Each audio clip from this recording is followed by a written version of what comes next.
بسم اللہ الرحمن الرحیم. ڈیئر اسٹوڈینٹس، السلام علیکم.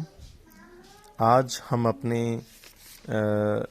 درس چہارم کی تمرین جو ہے مشق وہ کریں گے آج کے اس لیکچر میں، لیکچر نمبر 8 کے اندر.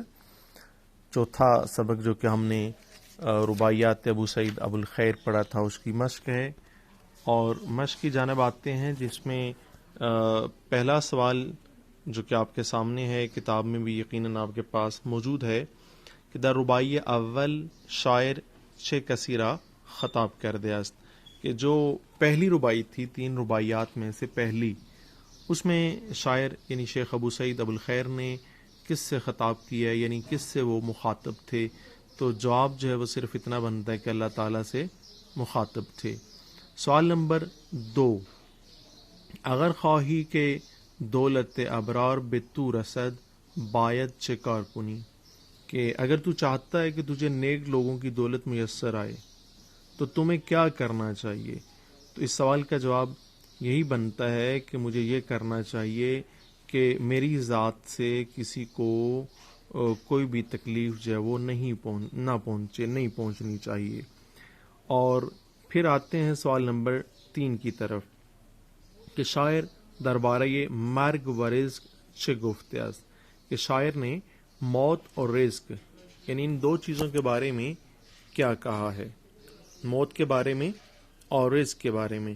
تو شاعر نے موت اور رزق کے بارے میں کہا ہے کہ یہ ہر 2 اپنے وقت پر ضرور پہنچ جاتے ہیں، یعنی موت ہو یا رزق ہو، ان دونوں کا شاعر نے کہا تھا کہ غم نہ کر، کیونکہ یہ دونوں چیزیں اپنے وقت پر لازمی پہنچ کر رہتی ہیں. اس کے بعد آتے ہیں ہم سوال نمبر 4 کے اوپر. شاعر چرا گفته است کہ لائق بخشش تو نیستم، یعنی شاعر نے کیوں کہا کہ میں تیری بخشش کے لائق نہیں ہوں. کیوں کہا تھا؟ تو شاعر نے اس لیے کہا کہ وہ جانتا تھا کہ اس نے اپنی زندگی میں بہت سے گناہ کیے ہیں اور اس کے گناہ جو وہ بخشش کے قابل نہیں ہیں. تو یہ تھے پہلے 4 سوال. اب ہم آتے ہیں نیکسٹ اگلے 5ویں سوال کی طرف، کہ جس میں شاعر کا جو کلام تھا اس سے متعلق ہے کہ آیا بے کسی آزار رساندن خوب است، کیا کسی کو تکلیف دینا اچھا ہے؟ تو آسان سا سمپل سا جواب ہے اس کا کہ نہیں، کسی کو بھی تکلیف دینا یہ اچھا نہیں ہے، اچھی بات نہیں ہے کہ انسان کسی کو تکلیف دے. اس کے بعد کتاب کے اندر موجود ہے تمرین کا حل، جس میں سوال نمبر 1 ہے کہ دوسری اور تیسری رباعی میں آنے والے افعال نئی سے افعال امر بنائیں. افعال نئی سے افعال امر بنانا ہے. افعال نئی کی پہچان کیا ہے؟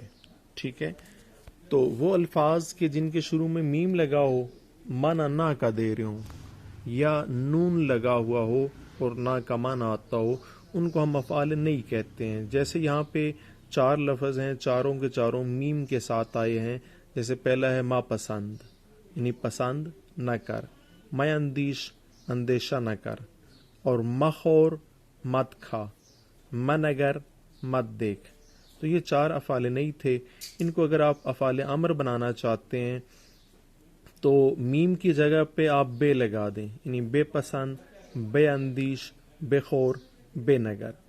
تو یہ افعال امر بن جائیں گے، جیسا کہ معنی جو ہے وہ آپ کے سامنے ہے کہ بے پسند یعنی پسند کر، بے اندیش اندیشہ کر، فکر کر، بے خور کھا، بے نگر دیکھ. تو یہ تمرین کے حل کے اندر جو ہے وہ پہلا سوال تھا. سوال نمبر 2 کی جانب آتے ہیں کہ سبق میں مرکب اضافی اور مرکب توصیفی الگ الگ لکھیے.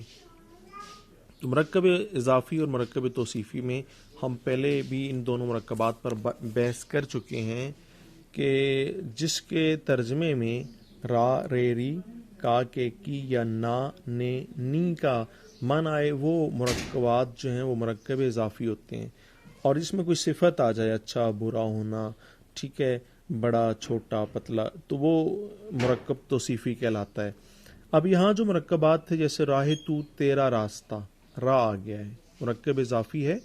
وصل تو تیرا رابطہ، تیرا وصل، تیرا ملنا، تو یہ مرکب اضافی ہے، را آ گیا ہے.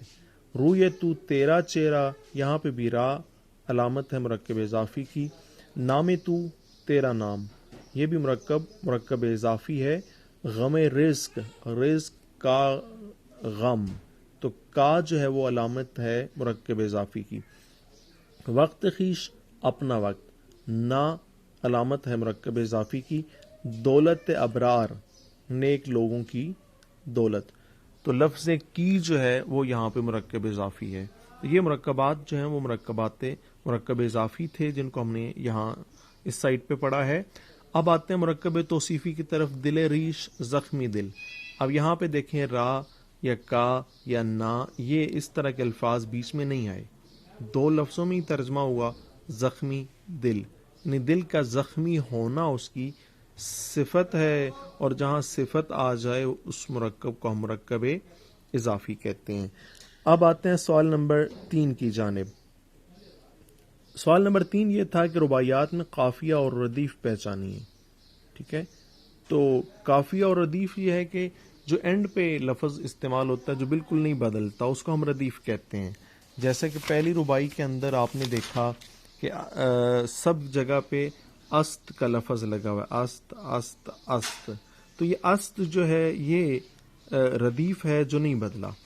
اور کچھ الفاظ ایسے ہیں جو بدلے ہیں لیکن ہم آواز ہونا چاہیے ان کا آپس میں، جیسے پوین، جوین، بینند اور بوین. یہ جو 4 الفاظ ہیں یہ پہلی رباعی کے اندر یہ قافیہ ہیں. اس کے بعد آتے ہیں رباعی نمبر 2 کے اندر. تو وہاں آپ دیکھیں گے کہ ایک آخر میں لفظ لگا ہے رسد کا. 3 لائنوں کے اندر، پہلی، دوسری اور چوتھی میں رسد نہیں بدلا، یہ ردیف ہے. قافیہ ہم آواز الفاظ ہوتے ہیں، بدل کر آتے ہیں عام طور پر. جیسے پہلی لائن میں وہاں پر لفظ استعمال ہوا ابرار کا، دوسری میں آزار کا، اور چوتھی لائن کے اندر ناچار کا. تو یہ الفاظ قافیہ ہیں دوسری رباعی میں. اور تیسری رباعی جو ہے اس میں نگر کا لفظ استعمال ہوا، یہ ردیف ہے جو کہ نہیں بدلا.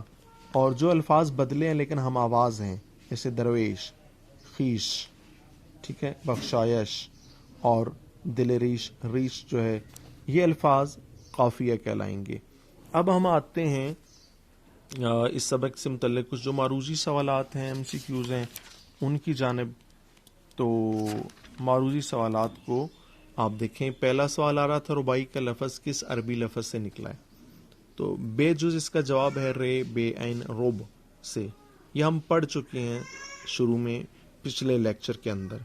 سوال نمبر 2 ہے کہ شیخ ابو سعید ابو الخیر نے اپنے کون سے افکار بیان کرنے کے لیے شاعری کو وسیلہ بنایا؟ تو اس کا جواب الف جز ہے عارفانہ. اپنے عارفانہ افکار کو بیان کرنے کے لیے انہوں نے شاعری کو وسیلہ بنایا تھا. اب آتے ہیں سوال نمبر 3 کی طرف. ابو سعید ابو الخیر کا مزار عشق آباد سے کتنے کلومیٹر کے فاصلے پر ہے؟ تو اس کا جواب ہے جیم جز کے 8 کلومیٹر کے فاصلے پر ہے. سوال نمبر 4. ابو سعید ابو الخیر مختلف علاقوں میں جا کر ملے. مختلف علاقوں میں جا کر ملے تو کن سے ملے تھے؟ سوال نمبر 4 جو ہے اس کا جواب ہے بے جز مشائخ سے، یعنی جو علماء تھے، شیخ حضرات تھے، ان سے جا کے ملے.